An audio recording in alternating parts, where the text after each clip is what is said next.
Graças e paz, amigos e amigas. Então, hoje eu vou gravar um vídeo cujo tema é Panorama da Anarquia. Então, se você ficou curioso com esse vídeo, já peço que você se inscreva no nosso canal, que está logo aqui abaixo o botão de se inscrever, deixar o seu like, compartilhar nossos vídeos e qualquer coisa pode deixar nos comentários. Então, vamos lá para o nosso primeiro vídeo falando da Bíblia aqui no canal. Então, o que é Panorama da Anarquia? Então, vamos começar a falar pelo seu significado. O que é Panorama da Anarquia? Panorama, podemos dizer que é uma visão, cenário, e anarquia podemos dizer que significa bagunça ou caos. Então, juntando com o significado, ficaria ou um panorama da anarquia, ou também poderia ficar uma visão do caos. E esse é o tema que a gente vai falar hoje. Então, o mundo do século XXI, no caso, o mundo do nosso século, ele está vivendo para uma fase da panorama da anarquia. Mas como assim? Se a gente for ler o livro de Apocalipse, a gente encontrará várias profecias de como seria um mundo atual, o nosso mundo atual. E realmente tudo que está tendo em Apocalipse está se cumprindo. Então a gente pode falar do antropocentrismo tomando conta do mundo. Também a gente pode falar da desobediência a Deus e também dos vícios. E entre outras coisas também. Então agora eu vou ler o livro um capítulo do livro de Filipenses, capítulo 4, versículo 8, que diz: Finalmente, irmãos, tudo que for verdadeiro, tudo que for nobre, tudo que for correto, tudo que for puro, tudo que for amável, tudo que for de boa fama, se houver algo de excelente ou digno de louvor, pensem nessas coisas. Então, o capítulo 4 de Filipenses foi escrito pelo apóstolo Paulo, né? Onde Paulo estava passando por um momento muito turbulento, que foi quando ele foi preso em Roma, né? Quando ele escreveu o capítulo 4 de Filipenses, ele estava preso lá em Roma e ele foi preso por estar pregando o evangelho, né? Então, ele escreveu num momento difícil, né, de sua vida, podemos dizer, na prisão, e ele estava escrevendo o capítulo 4 de Filipenses para a comunidade cristã de Filipos, sobre como pensar corretamente e também agir corretamente, né?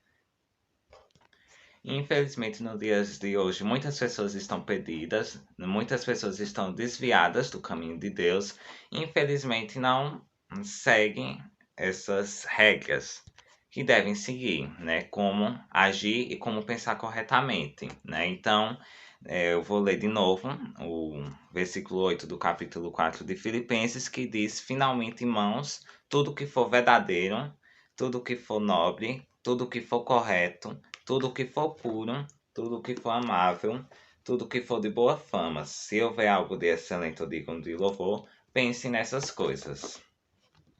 Então, o apóstolo Paulo, ele escreveu, né, essa carta para a comunidade cristã de Filipos para exortá-los a viver de uma maneira digna do evangelho e imitar a humildade de Jesus em tudo o que faziam. E tanto que essa carta serve para os dias de hoje, né? Para nós cristãos, de como a gente deve pensar e de como a gente deve agir corretamente segundo a Bíblia, né? Em um período onde o mundo do século XXI está vivenciando um caos, né? Como eu já disse, né? Um caos porque muitas pessoas estão desobedecendo a Deus, mas nós cristãos somos o sal da terra e a luz do mundo.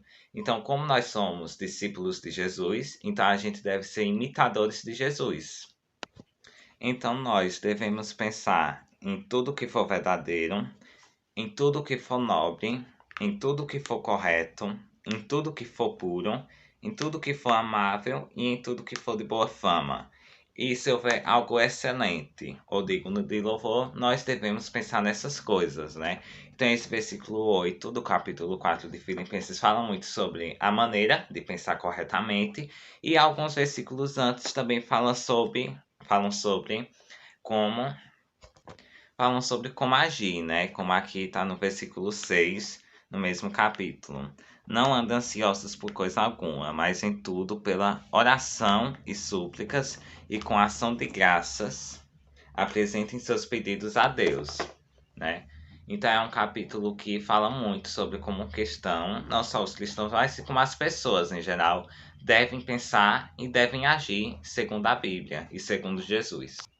Então agora eu vou fazer uma leitura no livro de Romanos, capítulo 8, versículo 37, que diz: mas em todas estas coisas somos mais que vencedores, por meio daquele que nos amou. Então, uma pergunta, né, que muitas pessoas têm quando leem esse versículo é: por que somos mais que vencedores, né? Então, aqui, até nesse versículo já tem a resposta, né? Nós somos mais que vencedores porque Jesus nos amou. Um fato de importante citar também é que somos mais que vencedores porque Jesus morreu por nós na cruz, né? Porque ele nos amou, né? Como está em João, no capítulo 3, versículo 16, que diz: porque Deus amou o mundo, que de tal maneira ele enviou seu Filho unigênito para todo aquele que nele crê, não pereça, mas tenha a vida eterna. E assim, né? Não teve uma prova de amor tão grande que foi essa, que foi a morte de Jesus na cruz por todos nós. Porque antes nós, que somos gentios, no caso gentis, são todos aqueles povos que não são israelitas e que nem são judeus, né? Então, antes de Jesus morrer, né? Podemos dizer antes de Jesus vir para o mundo, né? Só quem ia ter a salvação eram os judeus, porque eles acreditavam em Deus e eram israelitas, e a gente não iria ter a salvação. Até o momento em que Jesus veio para o mundo e morreu na cruz por nós. Aí, nós gentios tivemos a salvação, porque Jesus ele veio por todos. Aí, a partir do momento que ele morreu na cruz, a salvação agora virou para todos os povos e todas as tribos do mundo. E essa passagem de Romanos, que eu li agora, capítulo 8, versículo 37, é uma das passagens bíblicas mais encorajadoras e inspiradoras da Bíblia. Então, esse foi o vídeo de hoje. Fiquem com Deus e até o próximo vídeo.